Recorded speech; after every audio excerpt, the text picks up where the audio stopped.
What's up, y'all? We are back with another edition of DNVR Rams Live. It's an emergency podcast. We have to talk about the news that everybody kind of dreaded. Everybody knew it was coming. Feels like we've been waiting for the other shoe to fall now for about 2-3 weeks. Niko Medved officially Minnesota bound. The national reports dropped this morning. Hadn't heard anything official until about an hour ago. We've now gotten a statement from John Weber, which I'll read in a little bit. Minnesota has announced it, so it's a done deal. The Medved era officially done at CSU. Leaves after 7 seasons, 3 NCAA tournament bids, 1 conference championship, a couple of tourney wins as well. I believe Medved is the greatest coach in CSU men's basketball history. It's going to basically be impossible to break the all-time record that Jim Williams set just because he was the coach for 25 years. But when you look at what Medved accomplished in his stint compared to anybody else historically, very clearly one of the most successful stretches this program has ever had these last couple of years. It's a bummer to see him go. Minnesota is the job that I think everybody has had one eye on essentially since the day that Medved was hired. I've said a million times, and I genuinely believe this, but I don't think that Medved was going to jump ship just for any old gig. Turned down Oklahoma State last year. He has had plenty of opportunities to move on if he wanted to. I do genuinely think that CSU was a place that he very much valued. You know, obviously the program from when he came in to what it is now, it's night and day. Put a lot of blood, sweat, and tears into it. I've got just a ton of respect for him because, again, I was here at the beginning. I know what this program was before he took over.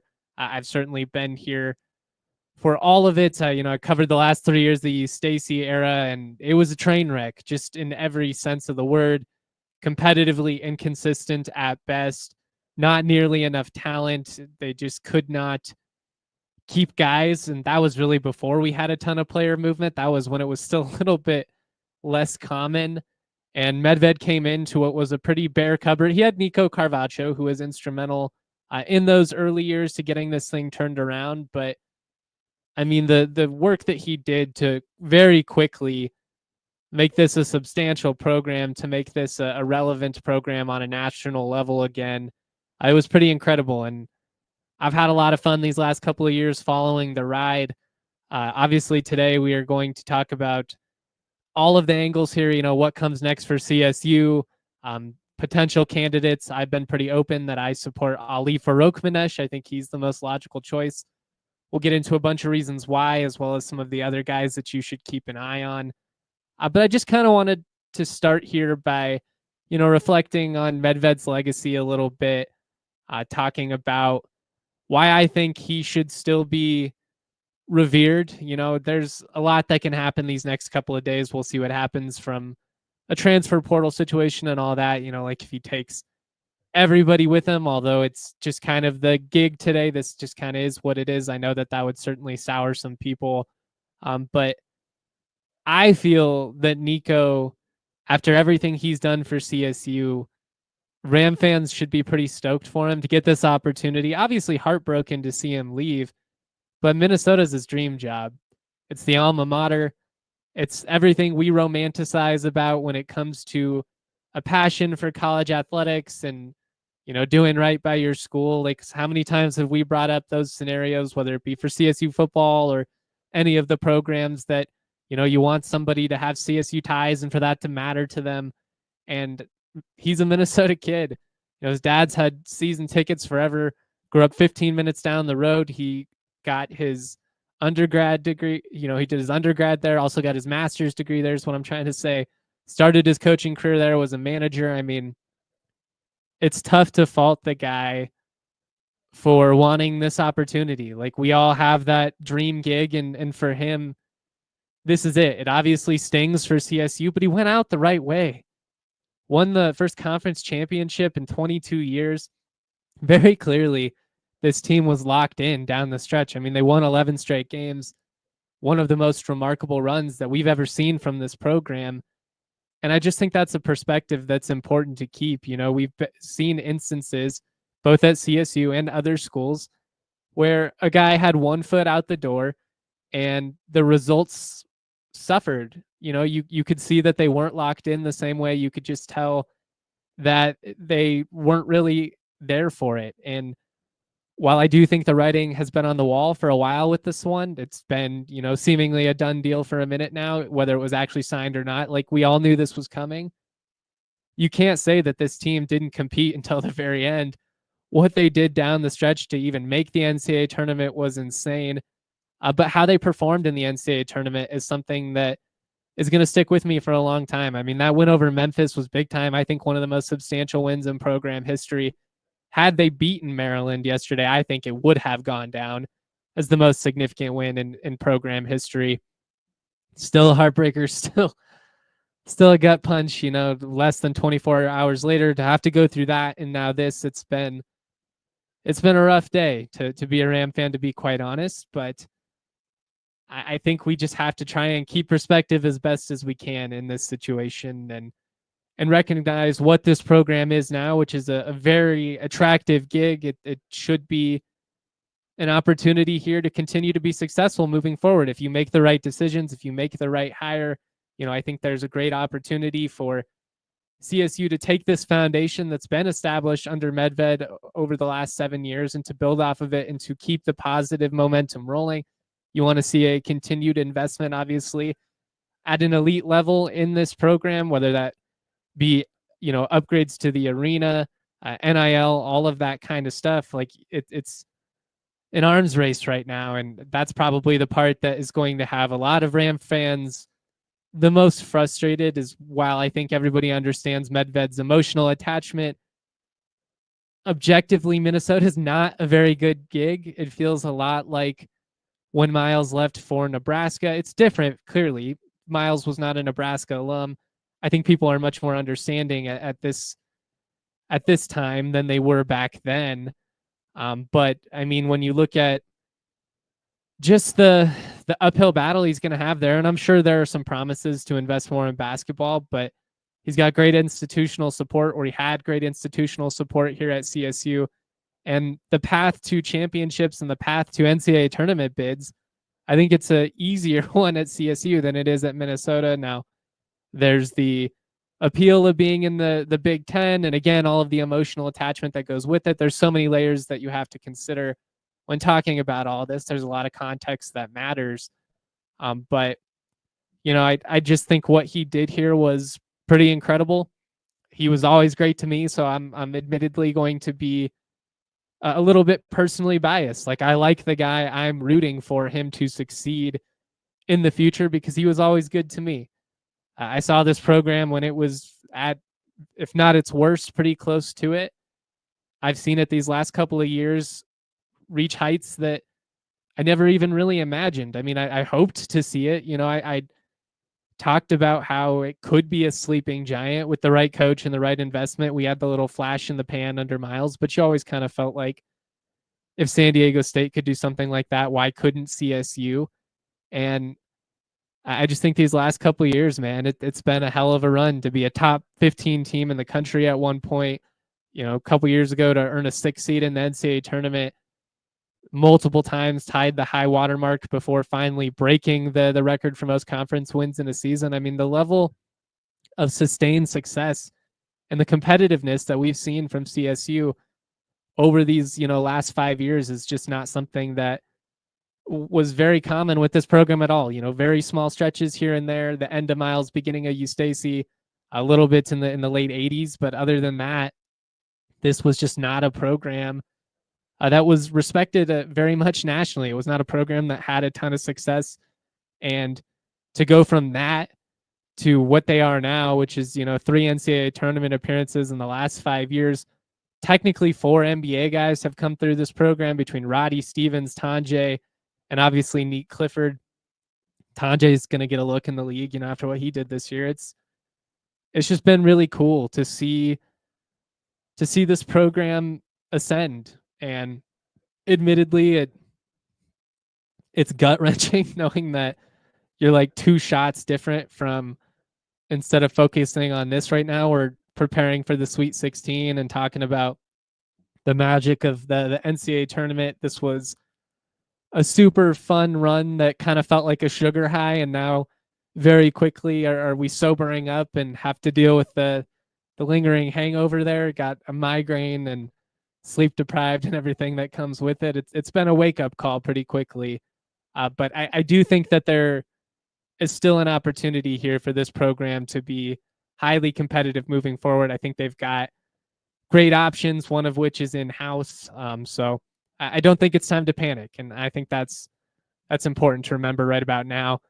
I'm not going to read the whole statement because it's pretty long, but we do have a statement here from John Weber, the CSU athletic director. Earlier today, Coach Medved informed me that he has accepted the opportunity to return to his hometown and to his alma mater to become the head men's basketball coach at the University of Minnesota.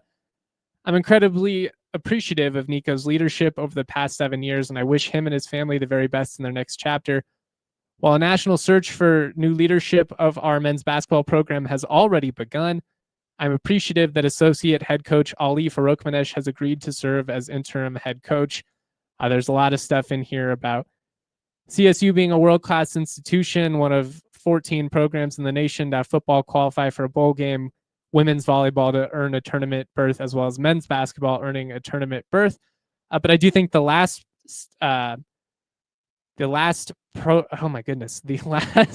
paragraph here in the statement is the most interesting, and that's that Colorado State is set to join the Pac-12. I am thrilled with the work being done on campus to position this program for long-term success.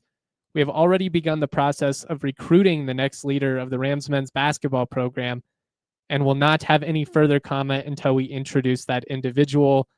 That one line in particular about having already begun the process of recruiting the next leader of the men's basketball program, that makes me think they have a specific name in mind. I've talked a lot about how Farokhmanesh is certainly popular with the administration and inside that building. I'd be pretty surprised if he doesn't get it, and I'll make the case for him in just a second here. But I have gotten a lot of questions about why do a national search, or why not just immediately name Ali the next guy. There are some things optically that you have to do here just in terms of the process. I mean, it is technically a federal job. So I think there are some stipulations with how you handle this process. I know athletics have some loopholes when it comes to some of the state laws that apply to all of those other gigs. It gets a little bit wonky. Admittedly, I'm not an expert there, but I think people are potentially reading too much into it. I think they have known this was coming for a while. They certainly have had a plan in action, and it's not like they're scrambling and trying to put together a list at the last minute. I think very clearly the list of guys is pretty short, and I think that most of us, even the people that just follow the show, would be able to put together a pretty solid list of candidates that would make sense on the surface. I joke with Kevin Lytle. He has a great piece. You should check it out on some of the potential candidates. Also, you should check out my column on Ali Farokhmanesh. But I told him he and I essentially had the same list, and that we should be starting a search firm. You want to pay us $50,000 to name the most 4 obvious candidates in the world? I'll gladly take your money, universities. Michael and Lytle Associates, open for business. All right, let's take a quick break real quick. Let's shout out a couple of our partners, and then I'll talk about what's next. We'll talk about the case for Ali, and then we'll name some of those other obvious candidates as well. All right, I want to shout out Lucy Nicotine. Lucy Nicotine, 100% nicotine, always tobacco free.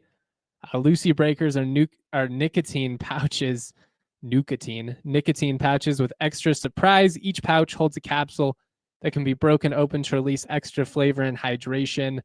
I'm a big mango guy. I'm a 4 milligram guy.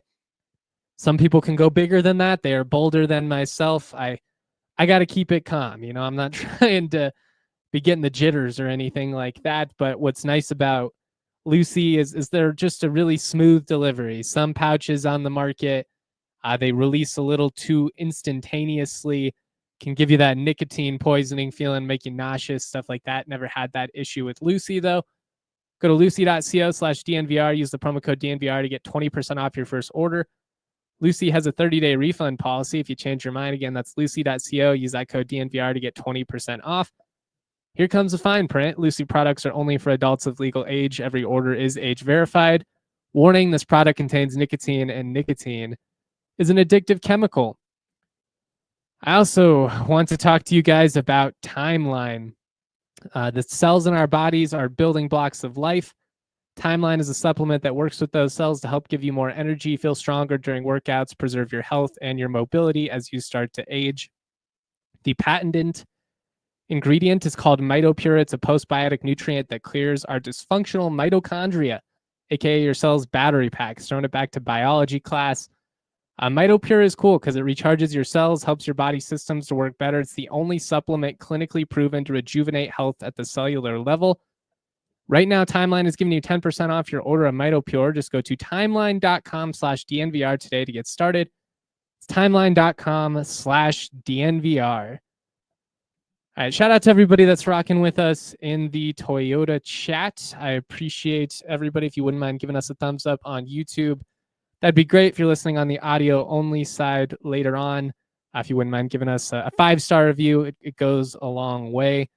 Our guy Nick in the Toyota chat says, not to get too off topic, but Arkansas State's Bryson Hodgson to UNLV per on 3. Very interesting. I'll have to dive into his background and give some thoughts on that later on throughout the week. Taylor here says, Justin, could you see Ali staying here for 10 plus years if he had success like Niko did? That is a loaded question, my friend, but it's a great way to segue into the next topic, which is what's next for CSU. I alluded to this earlier when it comes to the national search stuff. Again, I think there are some things you kind of just have to say in terms of the standard process, the way you handle things, as an administration. But you got to move quickly. The portal is open. You gotta have a head coach named within 48 hours, I would say. I would say if we don't have a coach named by tomorrow evening, it would be a little bit alarming, just because if you're stagnant and your players feel like they're in limbo, you just have no opportunity to retain them. I guarantee you the Wolves are already swarming. I bet you that process began before Medved was announced to Minnesota. I mean, as tough of a pill as it is to swallow, I think Kyan Evans made himself a lot of money during that NCAA tournament, whether that be at CSU or a bigger program. The price tag for a player of his talent definitely went up. I think a lot of the underclassmen, flashed some pretty significant potential there, and it's going to be a tough spot, whether that is some of these guys going with Medved to Minnesota or elsewhere. The NCAA tournament these days is kind of like a big audition for the bigger programs. I kind of hate that, but I also understand it, and it's tough to fault some of these guys for chasing a check when they're just getting insane figures thrown their way. I think there's a practical way to look at it, and there's also, like the emotional fan view, and I understand both perspectives, to be honest. It's a conflicting process. But the reality is if you want any chance of retaining some of these up-and-coming guys, you're going to have to name a coach pretty quickly and let him begin the re-recruitment process, essentially. I mean, that's like the most important first step these days. It's not the portal. It's not going out and getting other people. It's trying to retain the foundation of the roster that is here at the moment.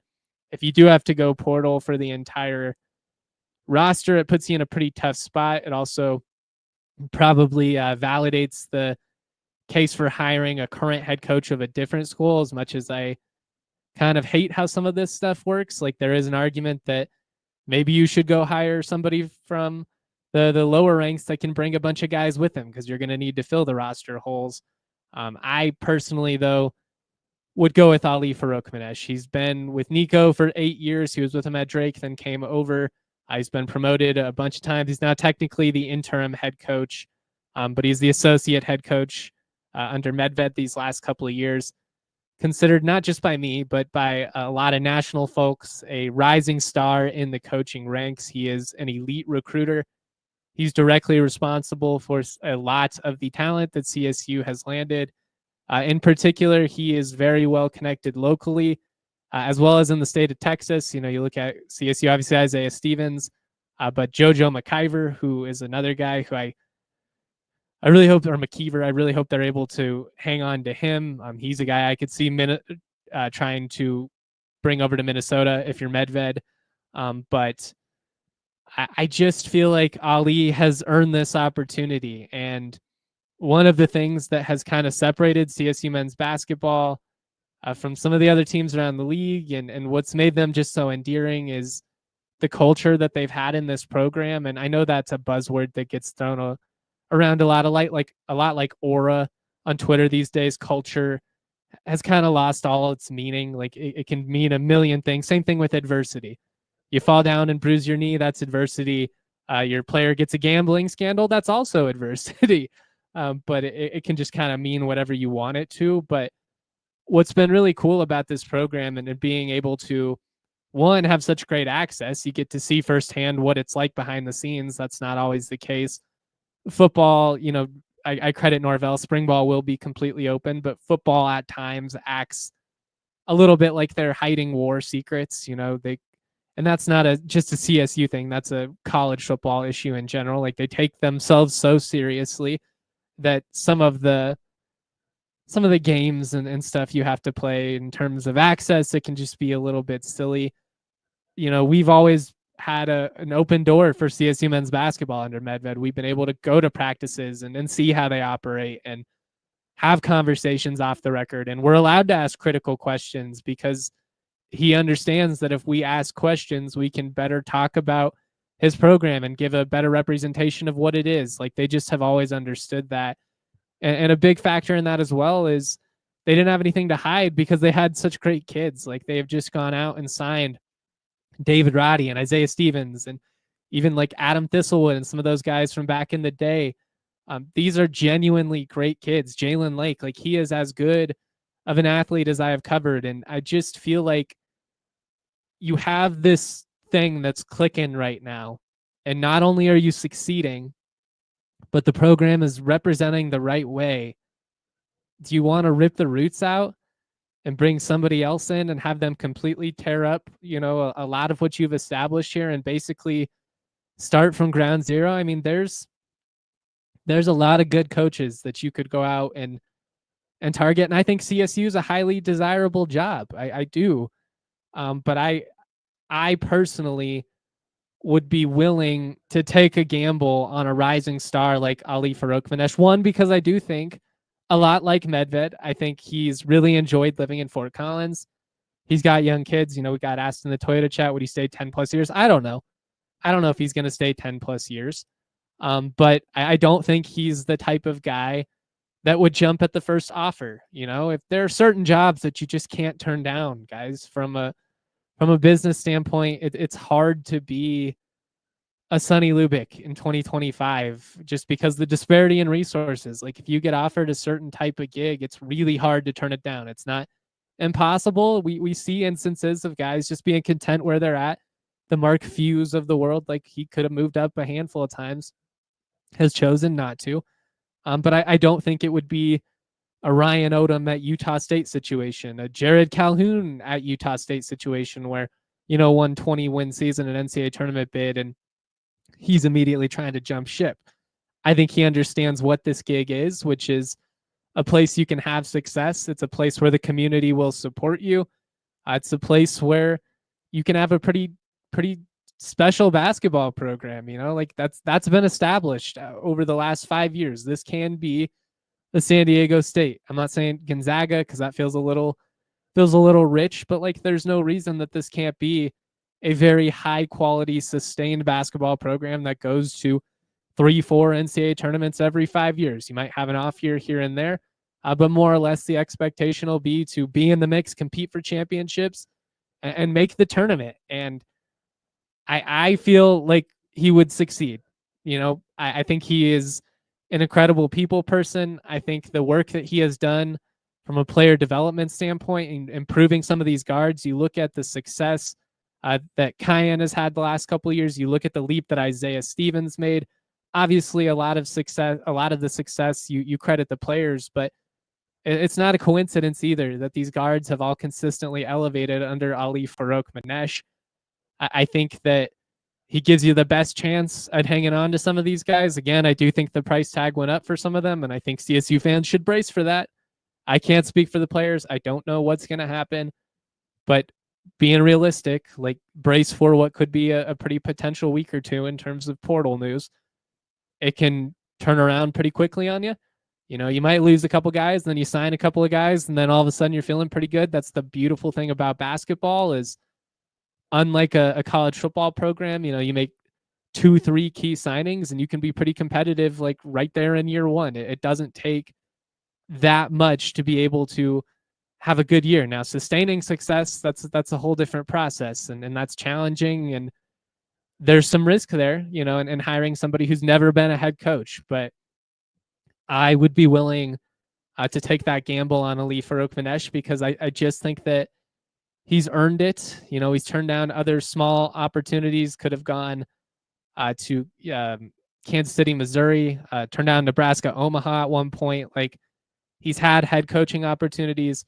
He's stuck around knowing that it probably wasn't going to be that long before Medved was going to get an opportunity at a bigger program, and he wants to be the guy. I think that it makes a lot of sense to take a chance on him. And I would be highly, highly surprised if you went with Ali Farokhmanesh and he didn't have success. Like, maybe it's unrealistic to expect him to be quite as good as Medved. I don't know. We'll see. But I do think he's a brilliant basketball mind. I think he connects with the players. I think he would be the guy that most excites the fan base and keeps this positive energy going forward that you have with the program, which, I mean, it's felt about as fun around this program as it has in a long time. Like, Moby Madness is back. The Magic is back. It was not like that for a couple of years there under Larry. You know, like, it was fun at the beginning of Larry when it was still 10 miles guys. Even in like year 3, they won 27 games. Like, you know, so they were having some success, but when it went down, the place got pretty rough pretty quickly, and it just was not the vibe that we've had of late. And I think that the best thing that this program can do is trying to keep building off of what has already been established here. All right, let's give out some of the other candidates. If you have any questions, comments, throw them in the Toyota chat. I'll get to as many as I can before we get out of here. I do want to take a quick break real quick before we get into these other candidates. So let's shout out a couple of our partners. A few of you are probably going to crack open an ice cold Coors Light tonight. Make sure you choose a chill mindset before you do. Life is all about rising above. It's about dealing with the things that life throws our way, like losing heartbreaking basketball games and getting our coaches poached, and choosing a chill state of mind. You know, I'm probably gonna have to do some extra breathing exercises today. Maybe, you know, get an extra walk in, try and get some sunshine, things like that. After I do, once I put myself in that right state of mind, cracking open a little ice cold Coors Light when the mountains turn blue, cold as the Rockies, cold lagered, cold filtered, and cold packaged for a smooth finish. Choose chill this winter, then reach for a Coors Light. Get Coors Light delivered straight to your door by visiting CoorsLight.com/DNVR, or you can find it pretty much anywhere that sells beer. Celebrate responsibly. Coors Brewing Company, Golden, Colorado. I also would like to tell you guys about Raising Cane's. Raising Cane's and their Leprechaun Lemonade. St. Patrick's might be done, but the season is still here. Leprechaun Lemonade is back. It's the same freshly squeezed lemonade you love. They just make it green. For a limited time, celebrate with jugs of Leprechaun Lemonade and hot, delicious chicken finger meals. Order catering online at raisingcanes.com or through the mobile app. Raising Cane's Chicken Fingers. One love. All right, if you've got any candidates you want my thoughts on, throw them in the Toyota chat, and I will give my thoughts on them. A lot of them I probably already have on my list, but I will give you guys as much input as I can. I saw somebody say Wayne Tinkle, please. I think that's sarcastic. I think that has more to do with Oregon State fans not wanting him around, but that'd be a pass for me. If Ali were not to get the gig, I think there's really two clear choices that are like the most obvious. Again, I think search firms are hilarious. They hired a search firm the last time around, and everybody in the world could have told you Becky Hammon, Niko Medved, or Craig Smith. They offered the job to Becky. She said no. At that point, go get Craig Smith or Niko. CSU went with Niko. Utah State went with Craig Smith. Both of them have been great successes. Craig went to 3 straight NCAA tournaments at Utah State before going to Utah. Had 3 winning seasons in 4 years, but no tournament appearances. It's tough sledding, a lot like Medved going to Minnesota, a lot like Miles going to Nebraska. Kind of found out that the grass isn't always greener, even if the money is. I think he would be a terrific hire. I think Craig Smith is a guy that's won everywhere he's been, from South Dakota to Utah State. Obviously didn't have quite the same level of accomplishment at Utah, but that's a program that doesn't have great investment in basketball. And I think he would come here and have a lot of success. Would he stick around? Would he learn from his lesson? I don't know. I can't speak for any of these guys. I mean, Sean Miller is kind of the perfect example. Dude's used Xavier as a stepping stone twice now, which is just brutal. Some of these guys just can't help it. They have a desire to keep climbing the ladder. They're relentless competitors. I think some of that is probably what makes them successful, but he is 218 and 141 all time as a head coach. If you don't go Ali, Craig Smith would be my top choice.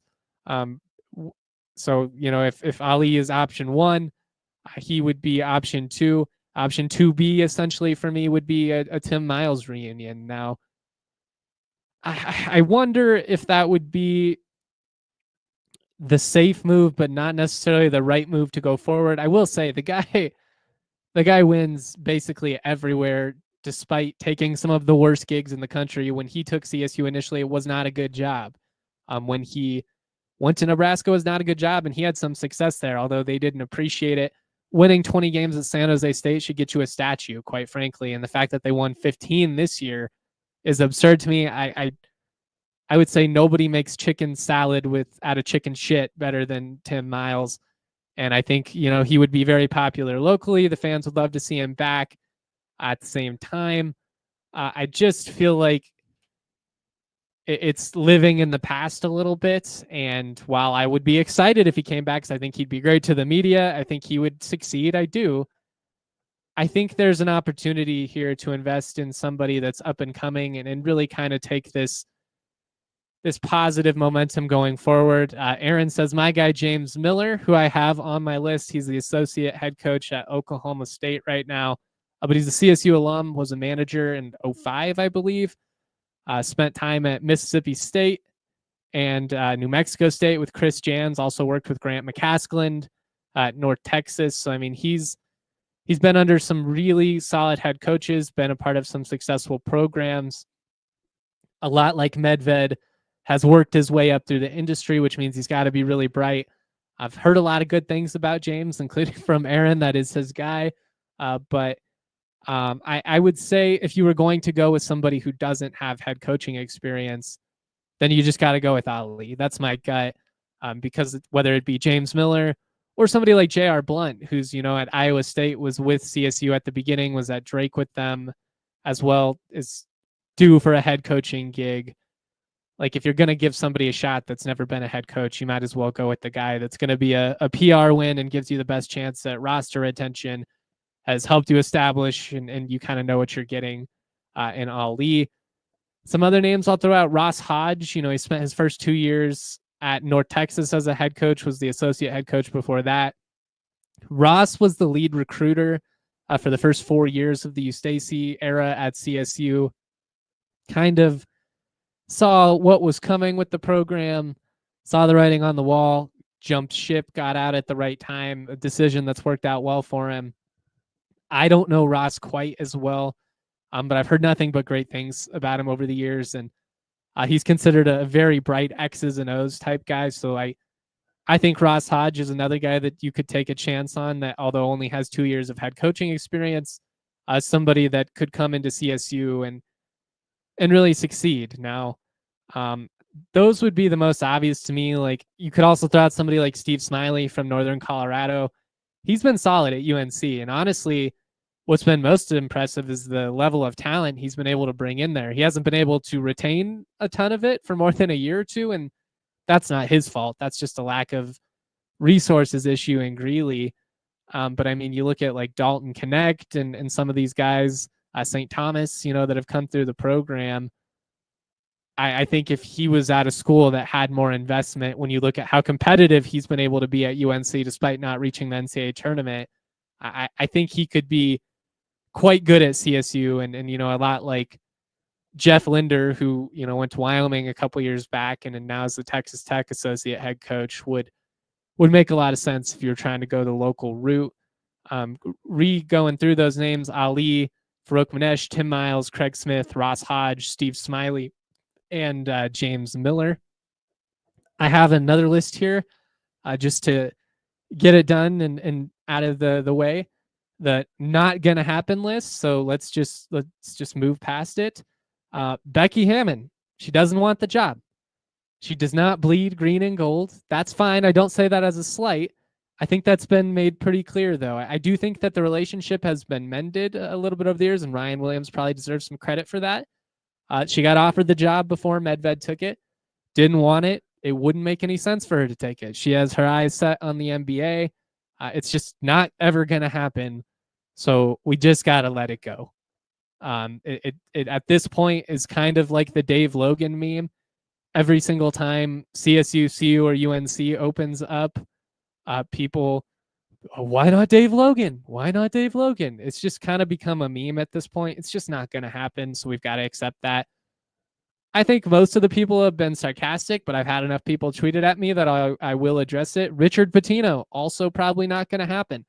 One, New Mexico's a better hoops gig than CSU. It's not as good of a football gig, obviously. But when you look at the support, I mean, they draw 13,000 fans down there. They've got as much NIL as anybody in the conference. UNM is a really good hoops gig. I don't think it would make sense for him to jump from New Mexico to CSU. I know we were able to pull that off on the football side. Steele and Jay Norvell. We've obviously also seen New Mexico football get poached on the interconference side with Bronco Mendenhall. That's not a realistic scenario this time around. If he doesn't stick around, I imagine he'll be in the mix for a Big East job or, something on the East Coast, something like that. Again, also, I assume people are sarcastic, but I've had multiple people tweet it my way, so I will say it. Tim Miles reunion, that's possible. Larry Stacey reunion, not in the bag. Just laughing, thinking about how funny that press conference would be of, him being like, I'm back. It would be a disaster. Some long shots, but maybe, I guess, is what I have this next list titled. Jeff Linder, associate head coach at Texas Tech, previously the head coach at UNC in Wyoming. Wyoming doesn't have the resources to compete in the modern era, but I could see him maybe considering a job like CSU, which is much more committed to basketball. He is not the flashiest hire. I think he's a really good basketball coach. I think CU is his dream job, to be honest. But he is a good coach. The last guy I have, and I really don't think this is a realistic name, but I threw him out just because he did coach at a Mountain West school. Rodney Terry, recently fired from Texas. I don't personally consider him to be that good of a coach, if I'm being real, but I also feel like he's kind of a scapegoat for Texas, and he did have a really nice run at Fresno State, which, a lot like San Jose State and Tim Miles' argument, like if you can succeed there, you should probably be able to succeed anywhere. That would be a super underwhelming hire to me, and I would take anybody that I have listed already ahead of him. But I was just trying to think of some random names that we could basically throw out the wall without getting silly, like saying things like Coach K or Tom Izzo or Bill Self or any of that ridiculousness. But I would say that if you don't go Ali, you got to go hard for somebody like Craig Smith. And if not, a Tim Miles reunion would be something that I think would be palatable to the fans. I just think at this point it might be too safe of a move, if that makes sense. And I don't know. I guess I would just rather see the program take a gamble on somebody who I assume is a rising star in Ali Farokhmanesh. And, that's not just me saying that. Obviously, I've got a pretty good perspective. I've gotten to know him really well over the last 7 years. I think he's a phenomenal person, even better coach. And I just think that he's due. I think he's earned it. So, like, there's maybe a little bit of sappiness involved there. And me having personal bias, like, would I be upset if somebody like Craig Smith came into Fort Collins? No, because I want CSU to succeed. And I think in a league like the Pac-12, the expectation should be, what they've done these last couple of years. Like, we don't want to see this program regress too much. And there is some risk, admittedly, involved in going with somebody who doesn't have head coaching experience. But you can't get head coaching experience until you get an opportunity. And it would kill me if they passed on him.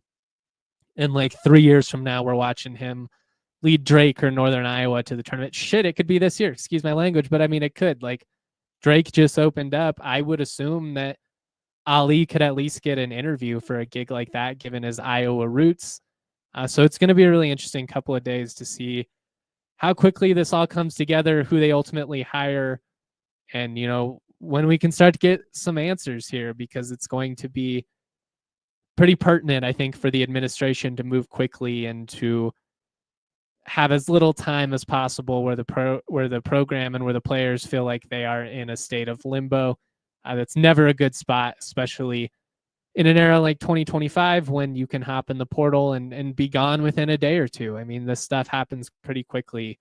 It's kind of nice that it doesn't get drawn out for weeks and weeks. So we have to sit here and be like, oh my God, who are they going to hire? Like, we all knew this coaching move was going to happen. We knew Medved was going to Minnesota. The writing's been on the wall.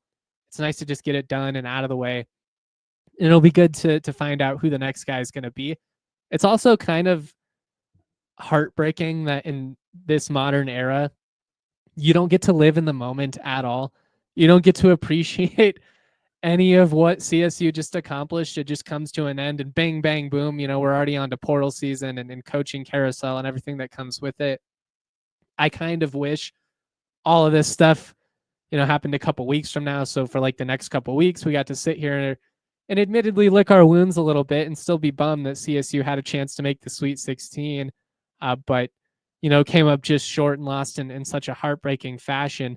But we would get to live in the moment a little bit and just savor, everything that had just happened. And instead, it's over so quickly, which it is what it is. That's what college basketball is today. But I do think it is a bit of a bummer that it plays out that way. Although there is maybe an argument that a lot like ripping off the Band-Aid, you just gotta get it done, and that maybe that's better for your mental well-being in the long run. Take a breather here. All right, let's give out some of the top moments of the Medved era, kind of put a bow on what has been a really fun tenure. Again, I think that most fans should look back on this with pride and be rooting for the guy. He had every opportunity to move a couple of times, and he stayed loyal to CSU, but Minnesota is Minnesota. It's his dream job. It's where he grew up. It's his alma mater. I just don't think you can fault him. The last 2 seasons, there are so many different games you could look at. A couple NCAA tournament wins, been a blast. That win over Virginia and Dayton was particularly fun for me. This 11-game stretch, seeing CSU win a conference championship, got the confetti in the background there.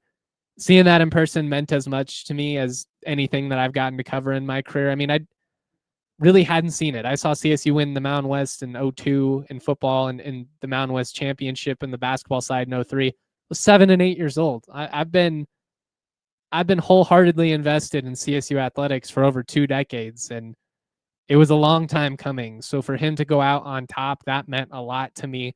I'm really thankful that we got that experience. He was 10-5 against Wyoming, went out on a 3-game winning streak against the Pokes.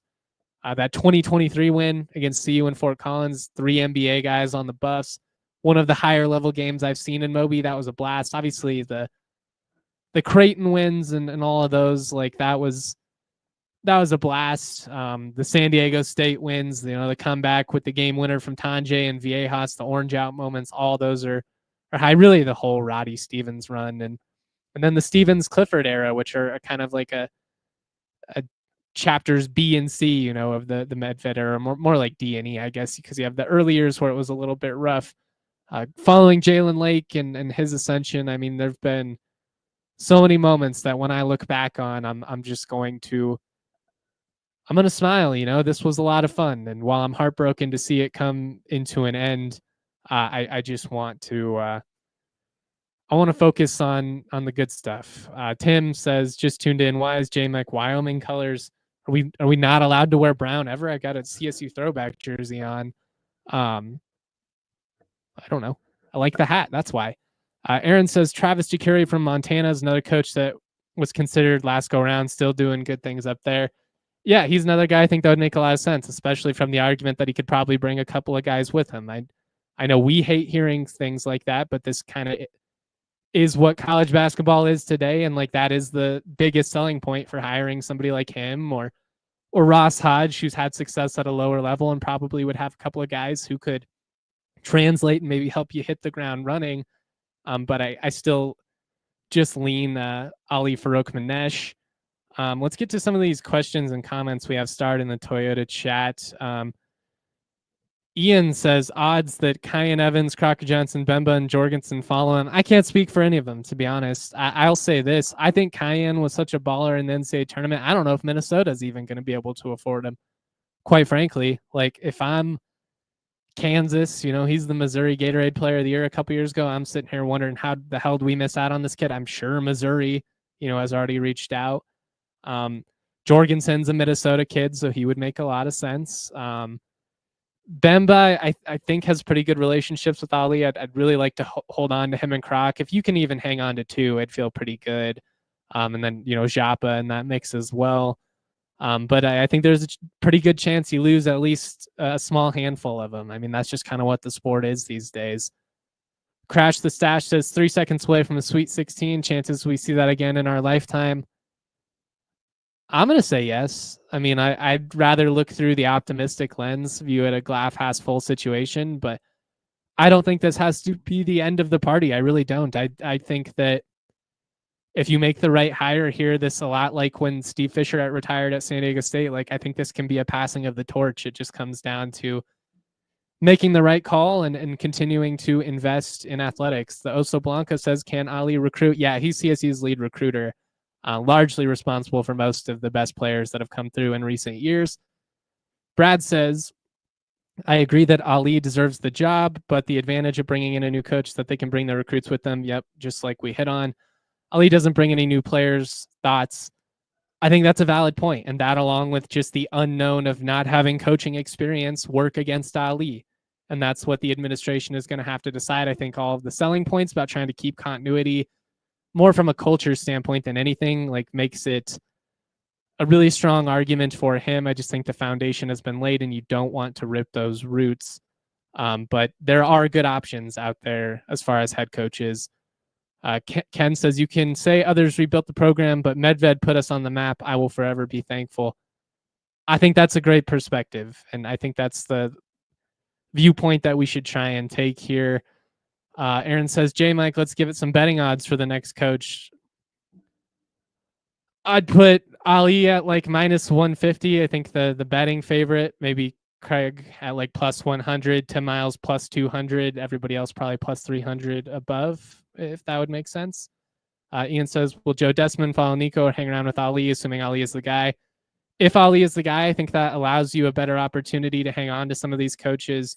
One guy that I really would like to see them hang on to is Tim Shelton. I think he has been huge for the development of the guys in the front court and a big reason why we've seen the defense make such a big leap these last 2 years. He is very high on my priority list. And I think Cooley is a great coach too. So I would really like to see all those guys stick around if possible, and maybe bring over someone like Dorian Green from UNC who's gotten a coaching experience, and get another CSU guy in the building who, is a big part of a successful era for this program. Just some final thoughts here that I have in general. I would say if you're Jay Norvell, if you're Ryan Williams, if you're Emily Cohen, you're maybe sweating a little bit. I think the bar has been raised for CSU athletics these last 2 years with what the men's basketball team has done. I think there's been a clear increase in investment and a commitment to athletics from the administration under Parsons and Weber that just wasn't there before.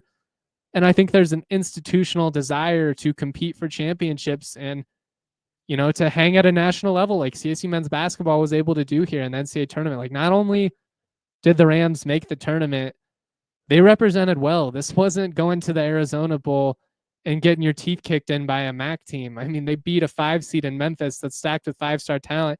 And then they had who I consider a top 10, top 15 team in the country right now in Maryland on the ropes. Probably should have beat them. If they hit one more three, they win that game. And I just think that those other coaches who maybe had gotten comfortable, especially like on the women's hoop side, like I think there's a standard here that's been elevated. And I think the expectation is going to be to, keep this momentum going here as we usher into the Pac-12 era. Said it before, but I'll say it one more time. I think everybody's gonna have to brace themselves for some potentially tough portal news. That's just how it goes with coaching changes. One of the biggest downsides to coaching turnover is the roster movement that coincides with it. That's been one of the biggest strengths under CSU, is that unlike Wyoming and some of these other programs who have just become a revolving door, losing guys every single year, there have been a couple of guys that have transferred out, but for the most part, you've hung on to David Roddy, you've hung on to Isaiah Stevens. Nate Clifford tested the NBA waters, and there was no even thought of transferring. He was always going to come back. That continuity has been such a strength for CSU, and I just keep coming back to that being such a strong selling point for picking Ali Farokhmanesh and just trying to maintain as much of what you've got going right now as possible, because what you've got going right now has been working pretty dang good. Check out the DNVR events calendar. We are doing a party bus event with the CSU Alumni Association on the 28th for the Nuggets Jazz game. You can take a party bus over from the DNVR bar to the game. A lot of fun. I highly recommend you check it out if you don't have anything going on. It should be a blast. I'll have content throughout the week. Spring football's getting kicked off here, so we'll be talking about that. Admittedly, been a little bit on the back burner with everything that's been happening on the hoop side. I'm speaking at CSU Business Day tomorrow at 4 p.m. If you'd like to come through, it's free. I'll be there with Ryan Green. I think Eric Weedham, aka D-Line, will be there as well. We're just kind of talking about the evolving sports media world, DNVR, and who we are, what we try and be, all that fun stuff. But if you'd like to come see me, say hi. I certainly would love to see some of you guys. Thank you to everybody for their support this year. It's been kind of a wonky couple of days. I'll still have a column on the NCAA tournament game. Was almost finished with it when this Medved news dropped this morning. Takeaways feel a little obsolete at this point, just given that like that program no longer is here and we're in a completely different timeline now. But if people would like me to break down the game and are still willing to read it, I'm certainly down to nerd out about some basketball if you guys are down to consume it. But that's all I've got for you guys this afternoon. So much love to Alyssa, our producer, making all this magic happen behind the scenes. She's been a rock star these last couple of days with the post-game shows, and then, having to go live today with an emergency podcast. There's not much rest in this industry, guys, but I wouldn't be able to do it without great people like her, and I certainly would not be able to have this show without great people like all of you tuning in and supporting the content. That's all I've got for you this afternoon. Much love, y'all. Always proud to be. Peace. We all silly like the mayor.